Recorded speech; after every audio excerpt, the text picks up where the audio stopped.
Oh.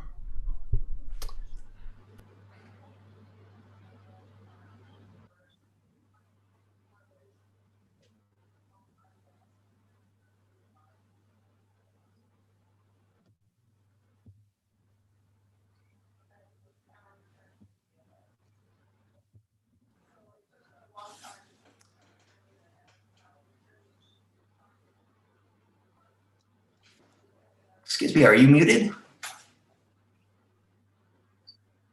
Are you muted?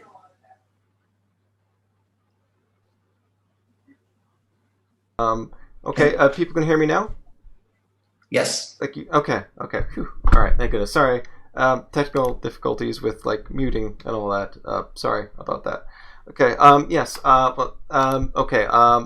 Back to the start. Hi. Hi. I'm Drew Idle of the University of Banff and an associate chair of interdisciplinary studies. At our university, we take great pride in offering cutting-edge, paradigm-pushing educational experiences. And me and my team have noticed a national push for increased communication and collaboration between departments. By taking people away from their academic cheese, the idea is that the increased anxiety and awkwardness will lead to increased creativity and decreased salaries. After a brainstorming and team building exercise at Fort McMurray, we came up with the idea of going one step further and hosting a conference where non-experts share their expert ideas on their non-expertise. This should spur even greater innovation than industry partnerships can accomplish. On today's panel, we have three presenters with me, and might as well get the first person to introduce yourself. Hello, my name is Lillian White. I am the professor of postmodern reconstructionism and chair of abridged studies at the University of Salem in Oregon. I've come here at the request of the University of Banff to try to explain some of the things that I believe have gone generally wrong with science education in the world today. And the main one is the patriarchal forces causing an unnecessary proliferation of ideas, an unnecessary thickening of the way things work. Essentially, I believe the world is a great deal simpler than we allow it to be said to be in these modern, postmodern times.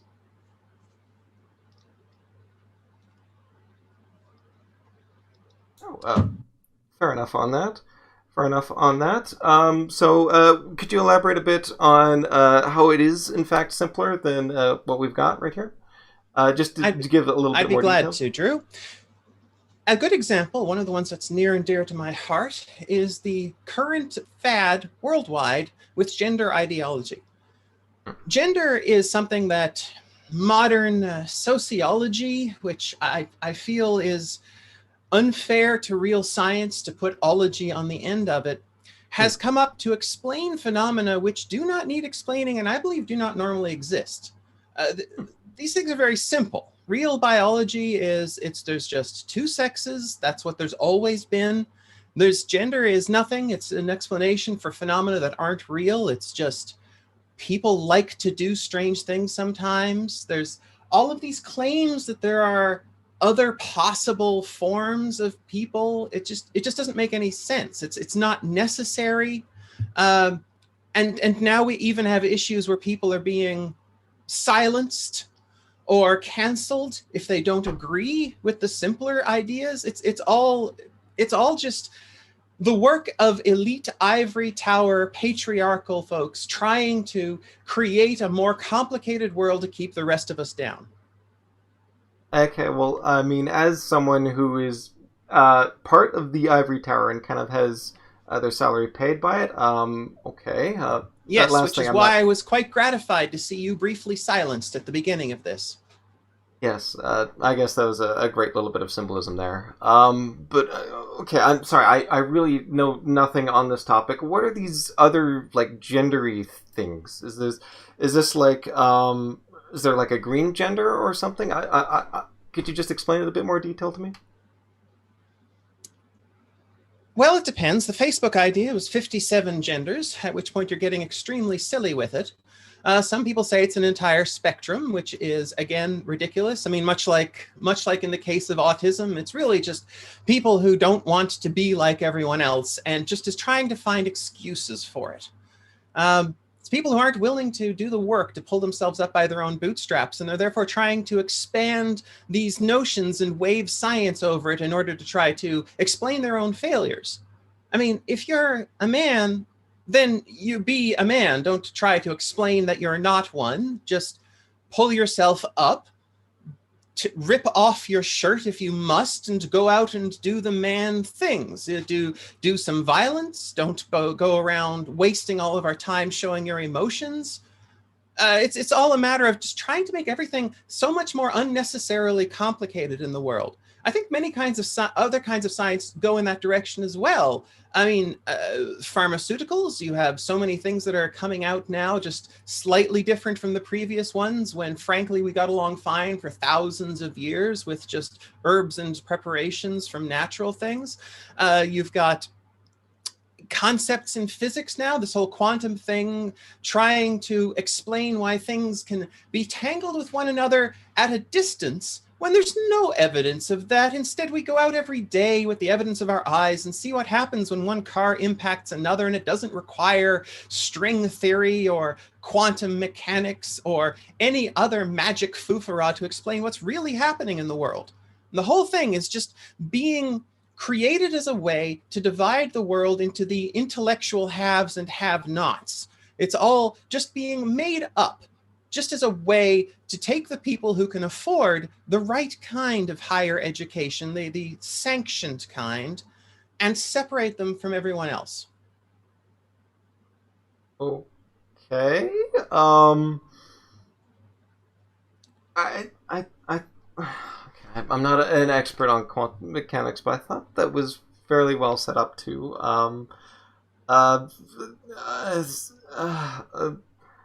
It's extremely well set up. That's the problem with it. The whole thing was carefully set up to create the elites who understand what they've created. It's just a new kind of religion. It's the same with any form of theology. You've just got people who are reading the books that someone else in their group has written, and then they agree with one another and disagree with everyone else, and bang, you've got an elite club. Elite club. I think that's actually the name of my private club, which is a little bit embarrassing. Okay. Yeah. Yeah. Okay. Yeah. All right. That's a bit embarrassing. Okay. Maybe we should just move on to the next speaker. Fine. As long as you understand this is very important, and it's in everything. Even orbital mechanics. The whole Copernicus thing was a complete mistake. It always was. The whole thing was just the scientists in the Renaissance beginning the process of trying to keep people away. If you want to understand the world as it truly is, you stick with the simplicity, you stick with Occam's razor, you stick with Ptolemy. Okay, all right. Sage advice. Thank you very much for that. All right. I guess we should just move on to our next speaker, though. That would be oh shoot, sorry. I've got your name here, but would you mind just pronouncing it for me? It's a little. Ingeborg Margaret Gutierrez, doctor.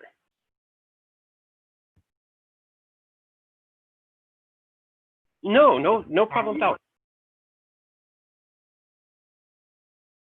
Yes, I would like to discuss today the difficulties with generating sufficient green power and how we are not fully utilizing the resources which could help us transform our society from today's brinkmanship, dancing on the edge of carbon collapse, with a new, more modern, more productive society based on sustainable biological power production. Ooh, okay, yeah, that sounds like a good call. I would love to hear more about this. Yeah, just give us your pitch. So, as you most likely know, the United States has more high-level nuclear waste than any country other than the Soviet Union and France. The French stockpile is uncertain, but apparently because so much of the U.S. waste stockpile is concealed in its amounts by being behind Defense Department doors. France has somewhat less Defense Department activity with regard to its nuclear waste, so we can see slightly more of what they have. It may be that the U.S. has slightly more than France, depending on the amount of Defense Department amounts. But in any case, we clearly have a little over 250 kilotons of high-level nuclear waste. This is from both civilian reactors as well as the types of breeder reactors that produce nuclear material, fissile nuclear material for weapons.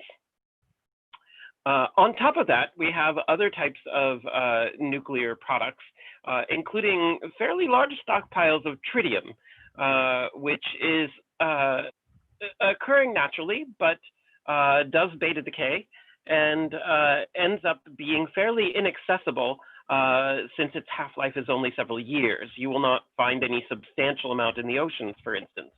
You can find a small amount in the atmosphere created by cosmic ray impacts.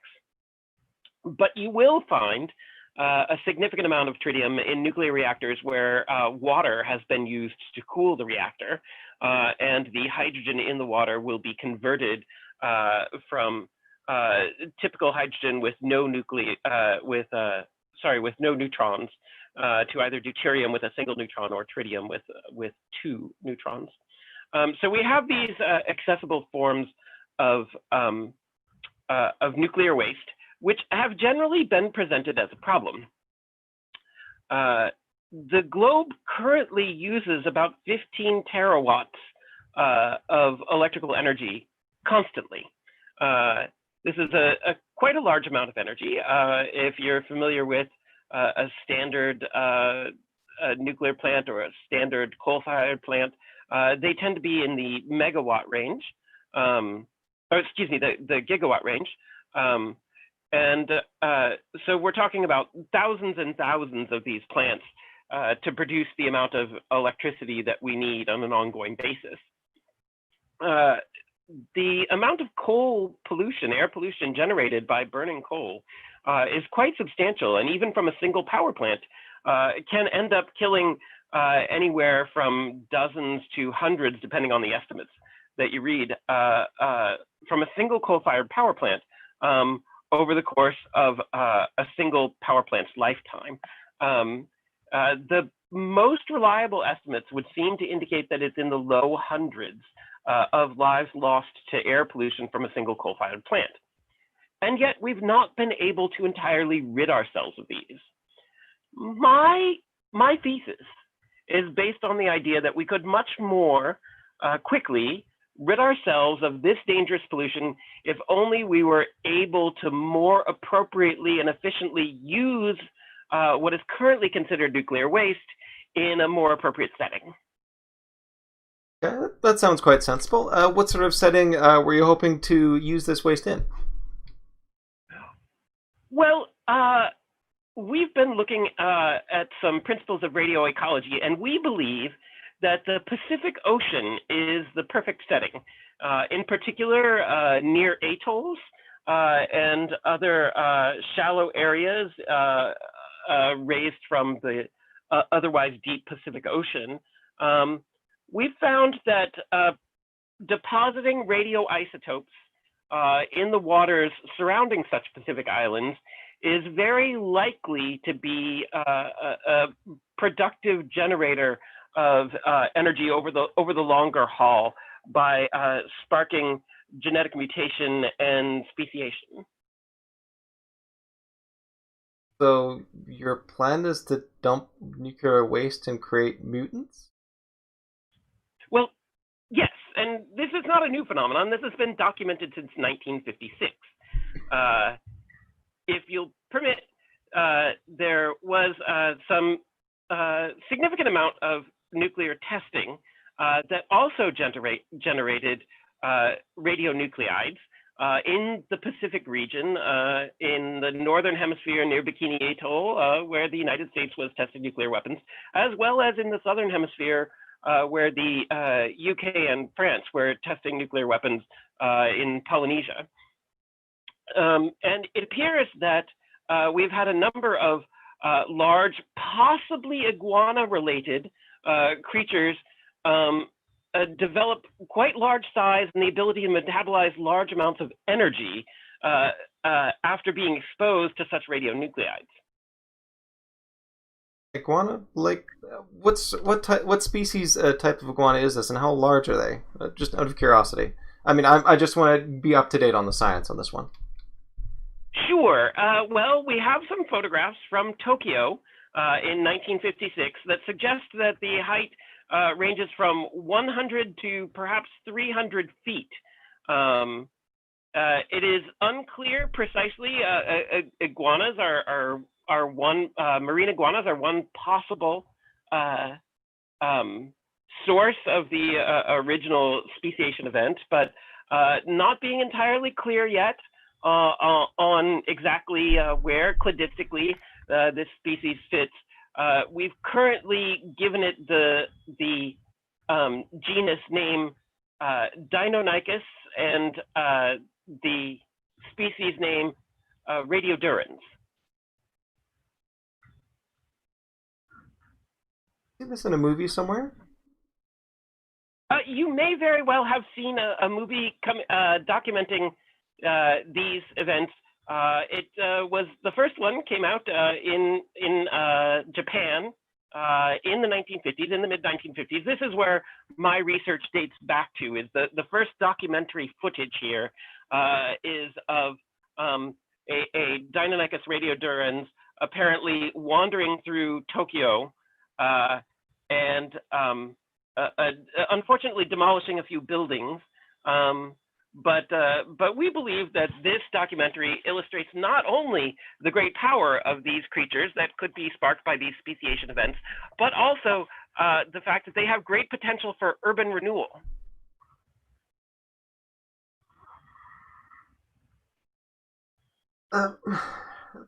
Thank you very much for that presentation. That was really quite illuminating. Okay, we've got one more speaker. Okay, I think I can pronounce this one. The name is Dale O'Fray, right? Onfray. O'Fray. No problem. Okay. I've got a presentation. I'm going to start sharing it now. Share screen. Here. Okay, you guys can still hear me? Okay. There we go. And here we go. Okay, sorry, I didn't have it on the presentation view. Go ahead, though. I've got it now. Okay.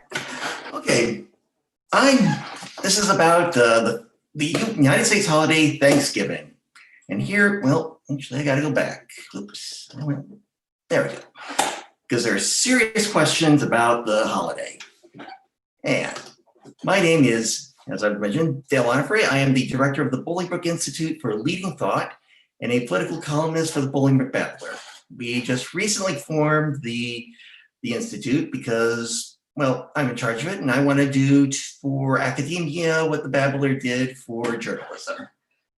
Anyway, okay, I was going to present this talk at Bolingbroke's Enlightened Discussion, but a certain someone managed to get me kicked off. I'm not sure who. Okay, so on to the talk. Thanksgiving, the official story. We're supposed to believe that a wooden boat crossed the Atlantic, and after thousands of miles, reached a habitable beach. The indigenous population was kind enough to help them, and a year later they had a big feast, and America came into being. Now, if you really think about it, there are flaws with this official story. Okay, let's take the Mayflower.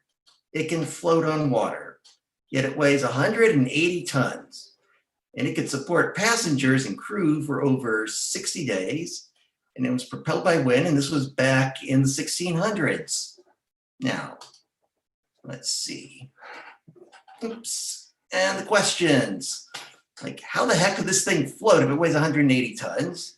And how could it preserve food and water without refrigeration or preservatives? And as we all know, in the United States, the wind generally blows from west to east. So a wind-powered craft, we're supposed to believe that a wind-powered craft can go against the wind and land up in North America. And even if they were somehow able to go against the wind back in the 1600s, how could they navigate without GPS? The stars, like which ones? The sun, what happens when it sets? And why didn't the crew die of boredom? I mean, come on, I can't even go a few minutes without looking at my iPhone. So we're supposed to believe they didn't die of boredom back then? Okay. And Thanksgiving itself, they were supposed to believe there was a successful harvest in this strange land. There were lots of big turkeys, and again, the indigenous people helped. Now, questions. Like, how did they know what was edible? And how did they find all these great recipes without Google back in the 1600s? And why didn't the indigenous people build a giant seawall? I mean, we see how we treat people who want to immigrate to North America now. And besides, where did they get all these great ingredients without supermarkets? I can't figure that one out. And heck, in the United States, you can't have Thanksgiving without a parade or football games. Back in 1600? Nope, there's something wrong with this. Now, we've got the theory that, hey, the Europeans managed to pull this off. Whoa. And there are problems with this. They were always at war with each other, and they had to rely on the Chinese for spices and simple technologies like guns. And they were very superstitious. They believed in magic, and they worshipped a reality-bending sky god. And even today, they're still debating the shape of the Earth. And could it be that they really didn't cross the ocean? I have problems with that. Okay, here are some alternative theories that have been proposed. Okay, so what really happened in 1620? The Mayflower was actually powered by ley lines, but the Mayflower pilgrims were Christians, and ley lines don't work with Christians. Could the Atlanteans have secretly pushed the boat? No, because they hate the surface dwellers, and they blame them for sinking their continent. Why? I don't know. Could giant squids have moved it? No, because they have better things to do with their time. Could God have done it? Nope, no such thing. So we're left with one possibility, one best theory. Aliens. Yeah, I'm saying it. So how could they have helped?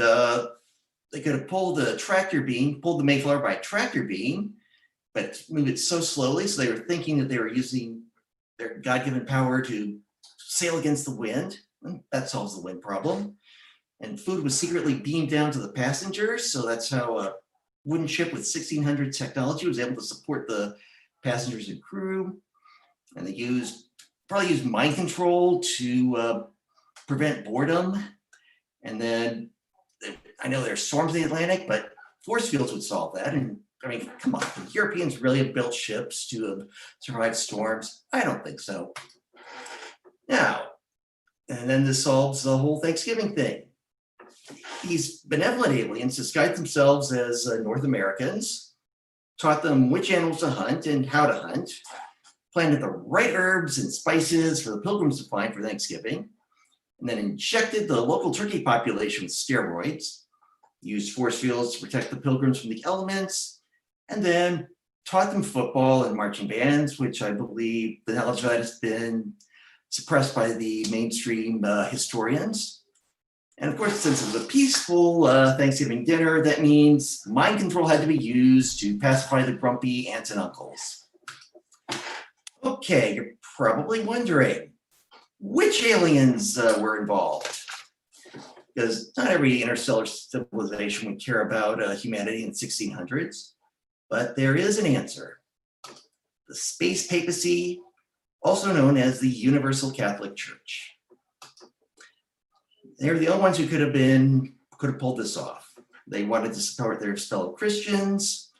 The Space Papacy banned air travel at the time, so that's why the pilgrims weren't abducted and flown to the New World. And they hoped to create a civilization that would recognize the Space Pope as the true leader of Christianity. And So why isn't the Space Papacy still around? Because they abandoned the Pilgrims and they realized they weren't going to embrace another pope. They're going to remain committed to Protestantism. So now, probably wondering many things, or as former Mayor Roger Clary used to say, Dale, I think you're full of. Anyway, excuse me.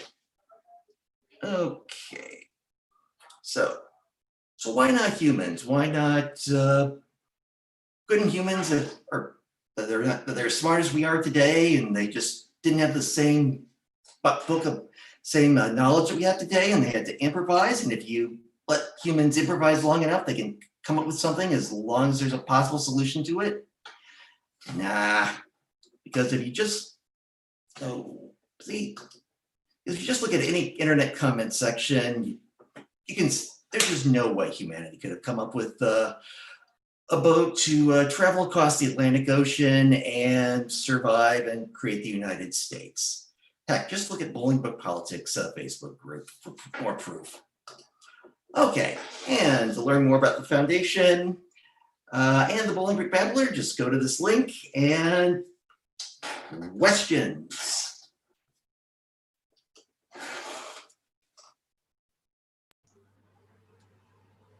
I have some questions. Yes.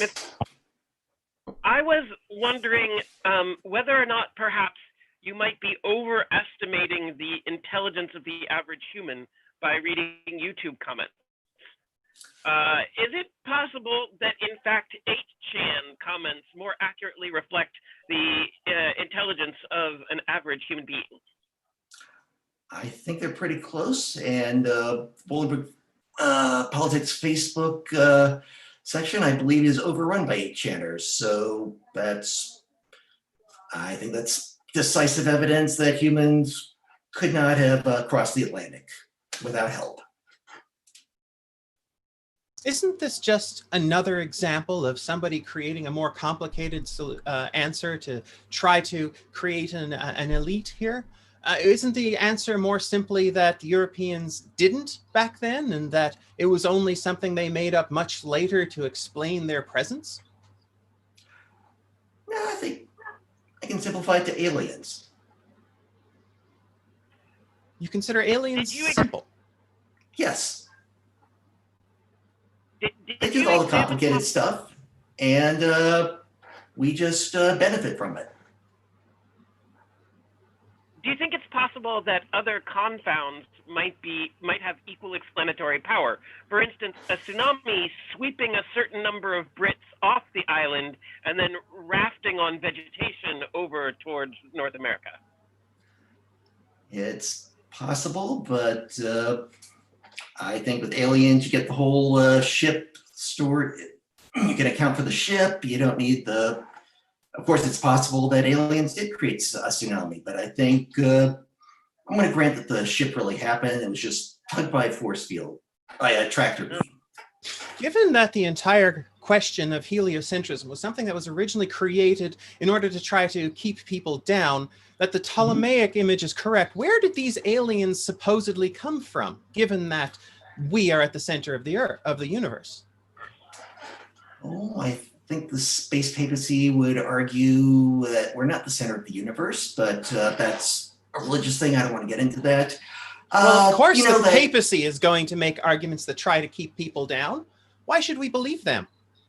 Okay, then if you go with Ptolemaic, just assume there's like a sphere of stars that surrounds the center of the Earth, and the aliens are from outside the sphere, and they just crashed through and saw the pilgrims and said, hey, let's help them. And that's what happened.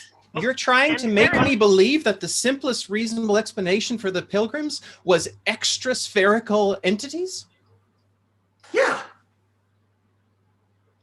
I think you're neglecting the fact that as we are the center of the universe, it makes sense for the aliens to visit here first. Okay, yeah, we're pretty close to the center, and the Space Papacy, I'm blanking on where their planet is right now, is actually pretty close. So from our perspective, it looks like we're the center of the universe. So yeah, but anyway, we're so close, they'd want to visit, and they look down and see, hey, Christians we can mold into our own image and help them out and create a country, and oh darn, they're not going to go along with us. Let's leave. So I have a question about your aliens. Do you think Sure. it's possible the average energy of emission of Deinonychus radiodurans is about 1/10,000th the average emission of a fission device in the range of the Nagasaki type weapons, the Fat Man Little Boy type weapons? And I'm wondering if perhaps they have a way to help us convert the burst emission of power from these novel biological sources of atomic energy into more steady state power that is appropriate to feeding the electrical grid without high wattage fluctuations. Ooh, that's way above my pay grade. I would think it was possible, but it's my understanding that the aliens like to power their ship with matter-antimatter reactions and then switch to something less lethal when they enter the atmosphere. But I suppose if one of your creatures fires at a flying saucer, it would hit the shield, be converted into energy, and then saucer could land at a power plant and then dump it off at appropriate wattage and voltage and whatever, and power the whole North American grid. Oh, please. Nuclear fission, nuclear radiation, these things are just another example of fake science that was created to keep people down. It's simpler than that. Some rocks are just hot. I suppose, but I don't know, the truth can be unbelievable sometimes. Oh, of course, a man's going to say that. Yep. Okay, any other questions or? I'm very intrigued by this idea of matter-antimatter reactions. You've inspired me to do more research. You've inspired me to do future research on Godzilla, anti-Godzilla reactions and how they might spark higher releases of burst energy. Oh, Antimatter yeah. isn't real. Neither is antipesto. I don't know, the copywriter team has a great antipesto. Well, that's just more proof of the conspiracy, isn't it? Oh, I believe we at the Institute and at the Babbler are above conspiracies. So we're just telling the unbelievable truth and asking questions. That's the problem. If the truth is unbelievable, how can it possibly be the truth? Truth has to be believable in order to be true. Oh, but our minds, you see, this is where we get into the flaw with humanity. Sometimes we're so small-minded and we look down and we're more concerned about punching the person next to us that our minds really aren't programmed to handle the truth. So, but a certain few people can, and they write for us. Ultimately, I think that we understand that something is truth when the authorities cut it off. When they cut off your access to spreading the truth, that's how you know you've hit upon the true truth that the people need to hear. It's the moment you start speaking the things that people need to hear that they will cut you off entirely. Yeah, well, that's exactly the point, isn't it? And look what's proliferating out there. There's textbooks on these fake notions of physics, textbooks on these fake notions of biology. They're all just made up. And can anyone even get to the simpler answers anymore? No, there's this huge wall of absolute garbage that's just been built up around the ivory towers just to keep people out. Okay. And you're doing it. Both of you, you're part of this. I think the ivory towers are important if for no other reason than the ivory tower will help deflect the excess energy from the urban destructive energy releases of the not yet contained new biological sources of atomic energy. Ivory towers are an appropriate response to the current incoming new eco-electrical phenomena that will power our world for the next generation. An appropriate response? You think that's appropriate, building towers out of endangered elephant tusks just to be able to reflect non-existent nuclear energy from non-existent aliens? Okay, we should cut it off there. All right, thank you. Bye.